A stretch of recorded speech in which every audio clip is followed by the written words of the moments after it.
Welcome to the Los Altos History Show. Most of us know Deer Hollow Farm from weekend visits to see the animals, the garden, or walk along the trails. The farm was once part of a large ranch. Tonight, our guest is George Perham, longtime resident of Los Altos and former president of the Rotary Club.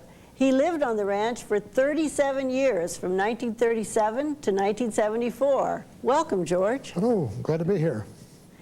You've had quite a bit of experience in the foothills. You have seen the changes from grapes to apricots to subdivisions and from wagons to tractors. I hope you'll tell us a little bit about that.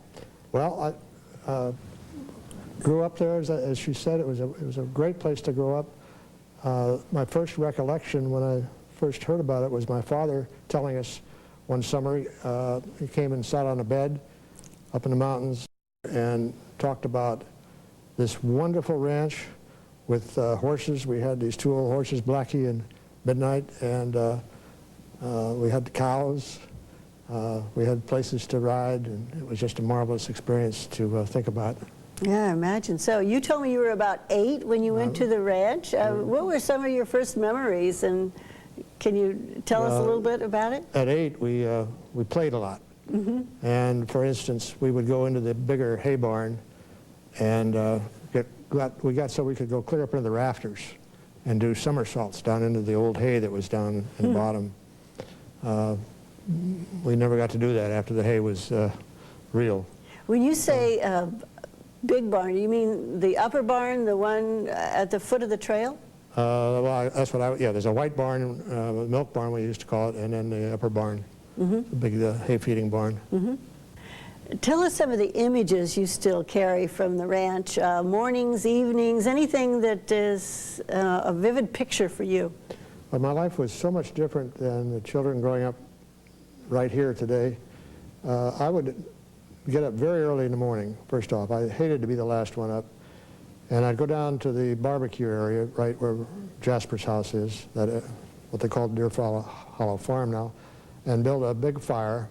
We used regular oak logs and the whole bit. And then I would usually go hunting, and took my little dog with me, and we'd take off. And I'd come back, and if people were up, we'd all have breakfast together. In the evenings, one of the things I remember most and is most pleasant is we all sat around together in the evening. The cook stove was right there, so we had a big stump, and we'd all sit around that stump, and the folks would have a drink, and we'd talk about what went on today and plan the next day.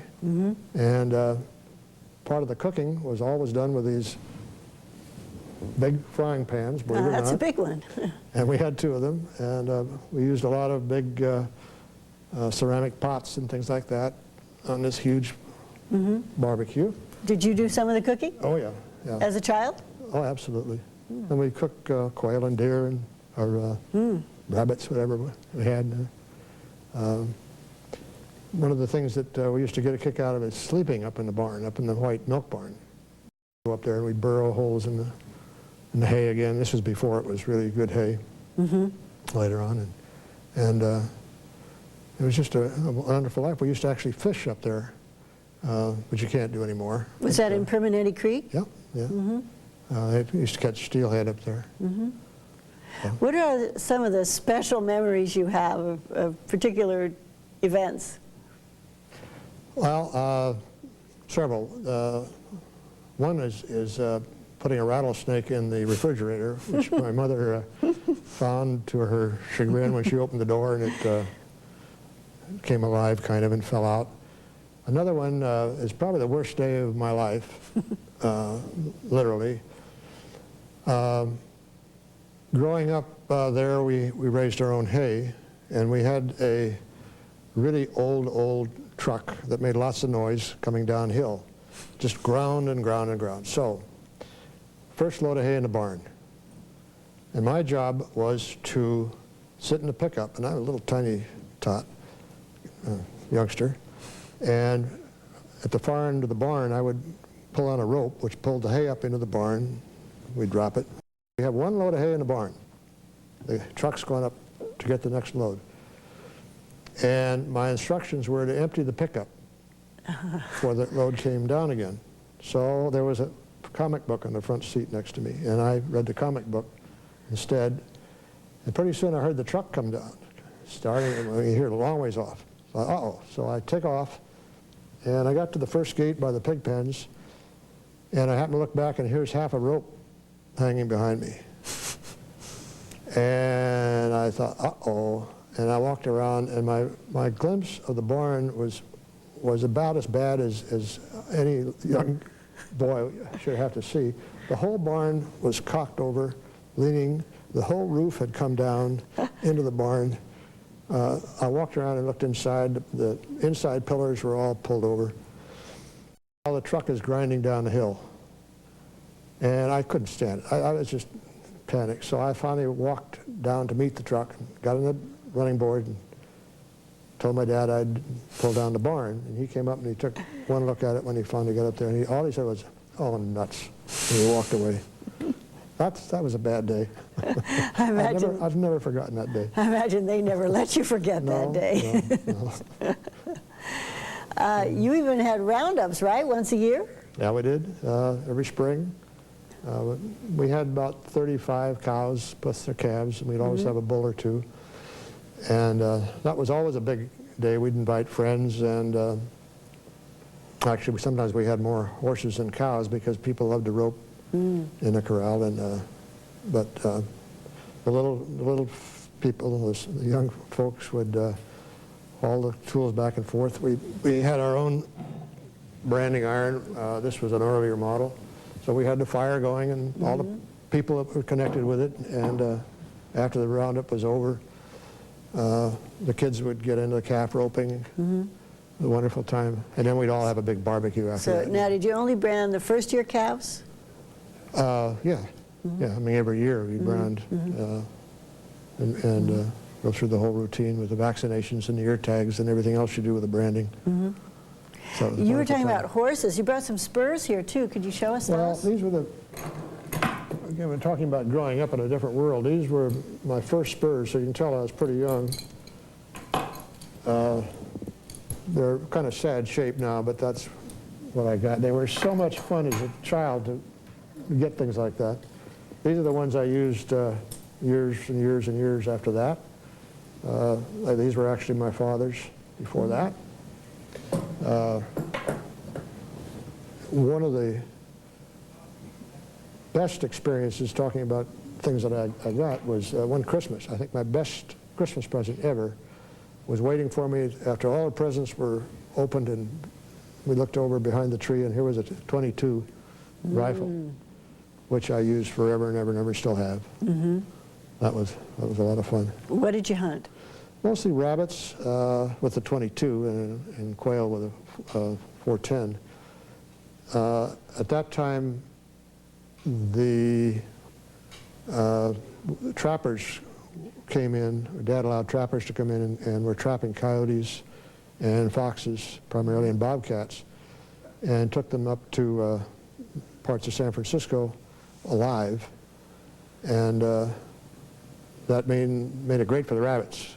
So I knew every rabbit on the ranch. Most of them got away.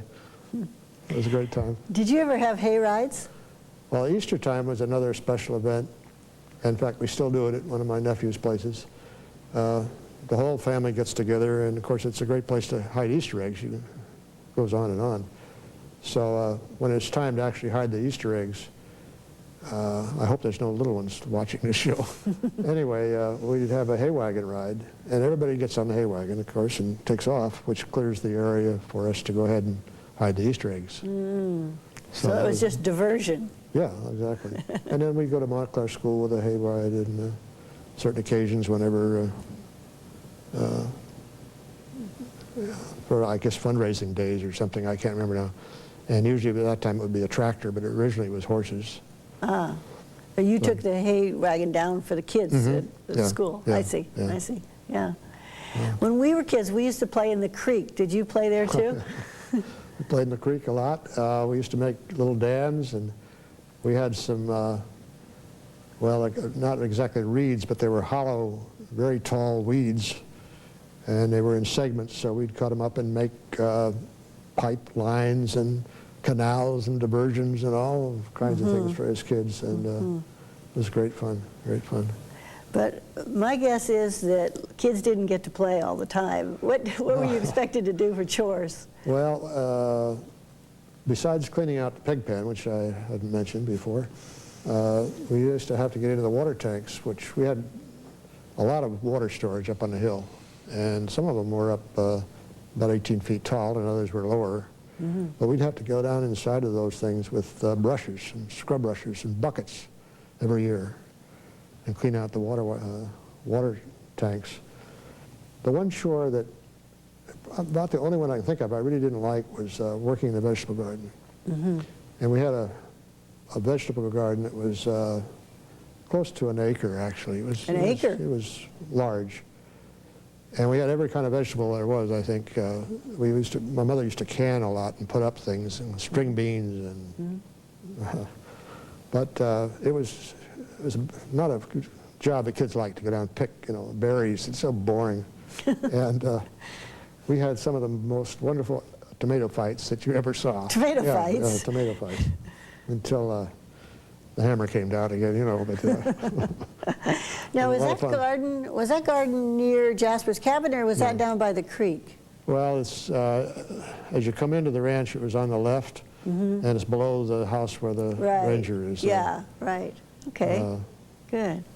And we had an orchard between that house and the barn, and so we had about everything we needed. We had chickens up above, and we used to sell some of the eggs, but we'd also keep some of them under water glass during times of the year when the eggs stopped being produced. So keep them under water glass? Right. We'd have them in big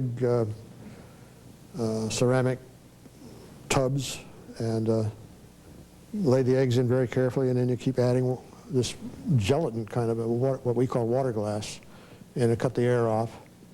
And they kept a long time. They weren't as good as fresh, but they were eggs. So cold storage. Yeah. Yeah.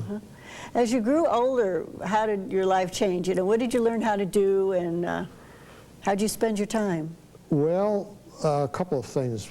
We had a forge and a blacksmith shop, and I loved to work in a blacksmith shop. I've made things all my life with the anvil and the old forge.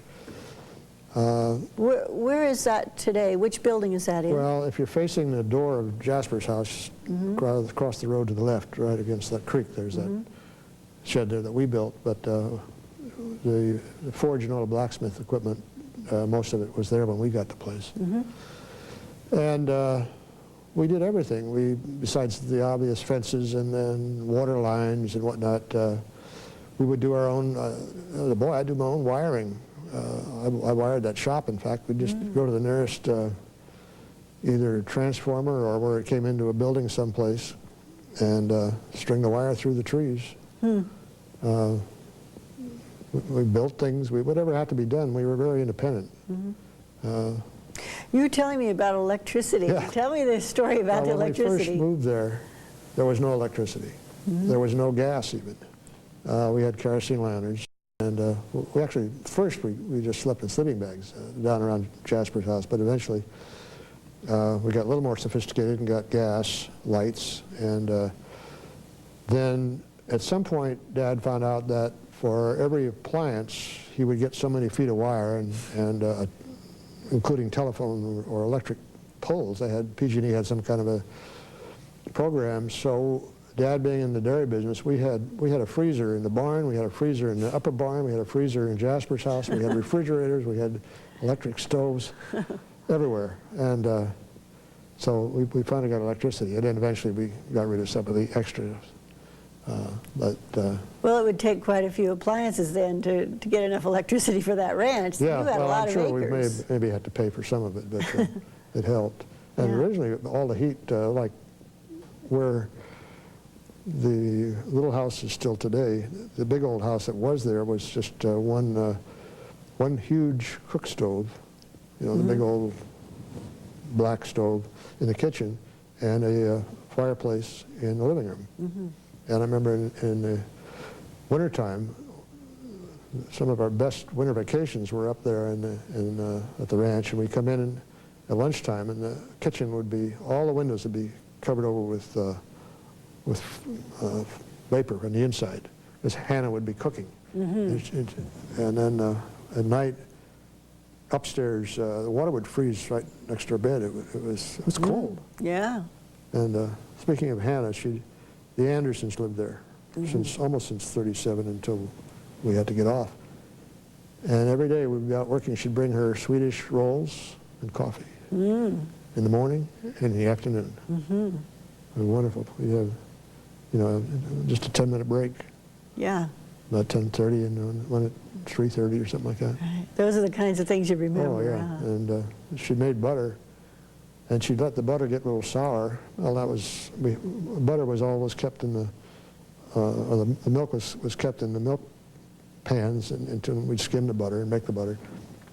By the time she got around to it, sometimes it wasn't as sweet as it could have been, but it sure made good rolls. It had a special flavor to them. Yeah. Very good. What a wonderful place to grow up. Oh yeah, it was. To show our viewers a little more, we're going to roll a tape of John Jonigan showing us Jasper's cabin. Great.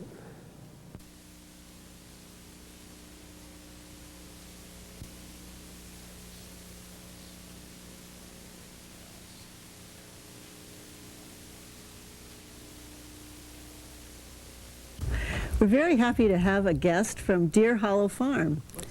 This is John Jonigan. John, welcome to the show. My pleasure.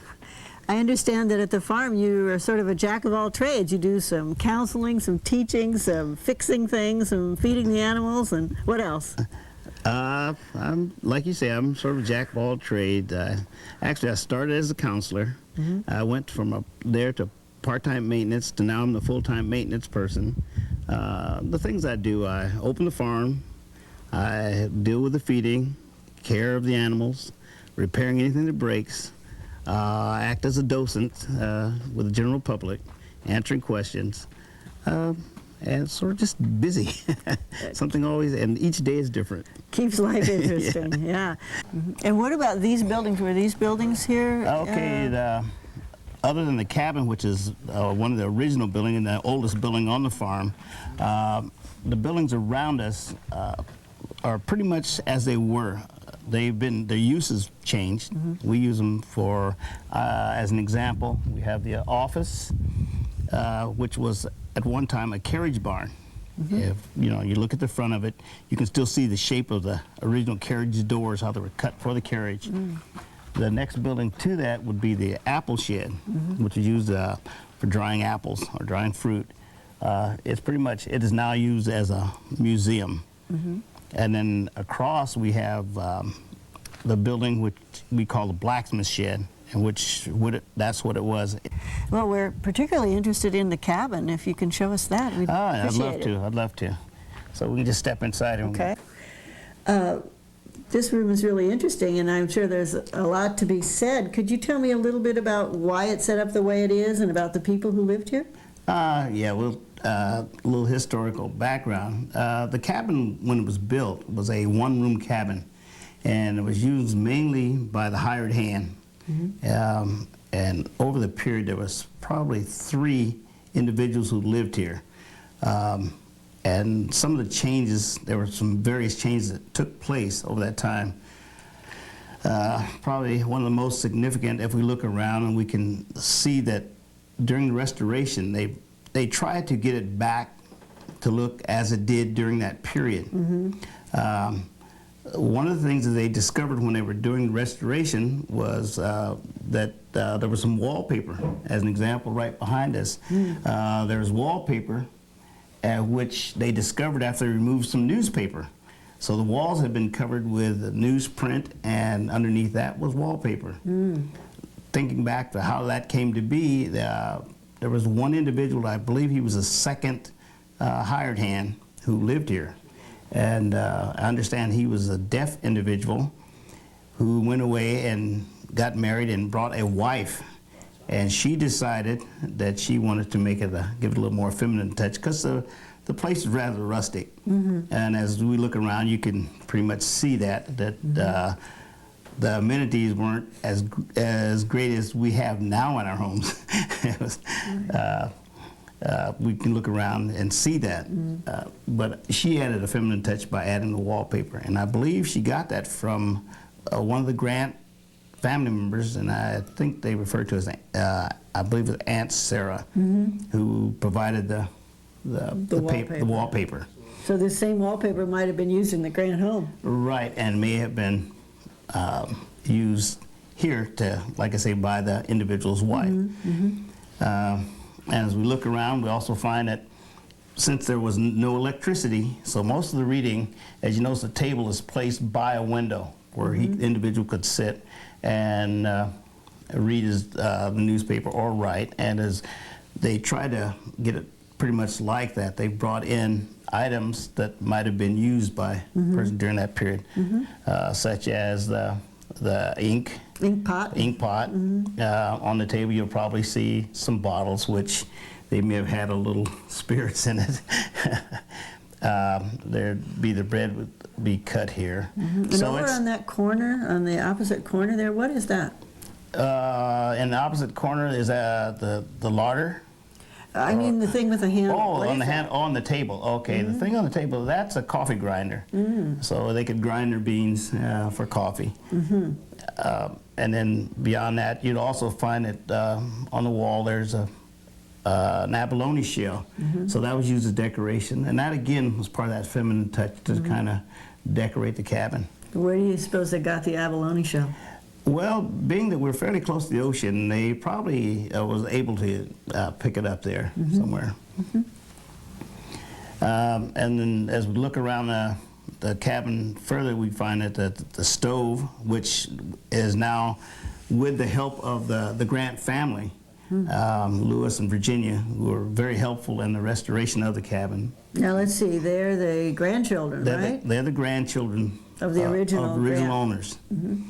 And with their help, and from recollections of their time as being children here, they were able to do a lot of restoration based on their information, and that's how we came to have the type of stove. They found one that was from that period.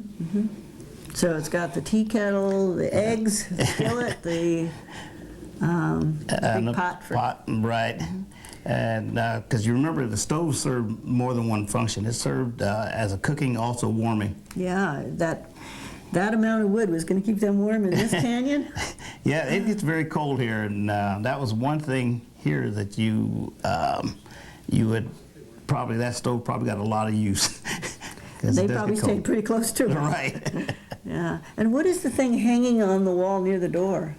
Okay, it's like a popcorn popper, but it was probably used for a different function. And during that period of time, they could use it as a bed warmer, which you could get coals from the stove, and you could rub the sheets before you got into the bed. I wonder if you could tell us a little bit more about that second room there, which I guess wasn't part of the original cabin. Right. The second room was added. This was basically a one-room cabin. That second room was added about the time of the second owners of the property, which was the Perhams, and that was added probably about 1937. Oh, so modern compared to the That's rest. very modern. Could you tell me a little bit more about what's happening today on the farm? What happens at Deer Hollow? Okay, Deer Hollow Farm is now part of an environmental education run by the city of Mountain View. And what the programs here we have now, we have during the school year, we have schools that come here and they go over, learn about farming, they go to the garden, they learn about plants, they learn about the animals, why the farms were here, a little historical background, and also get a chance to get close to animals that they may not normally see in a farm setting. Well, John, thank you so much. Well, it's been a pleasure to show you around and see what goes on here at Deer Hollow Farm. George, does that cabin look familiar? It certainly does. Well, thank you so much for sharing your memories with us. We really appreciate it. And I hope viewers will go up to Deer Hollow and look around. Well, it's really been a pleasure to review all those wonderful memories we had. Thank you. Thank you. And thank you for watching the Los Altos History Show.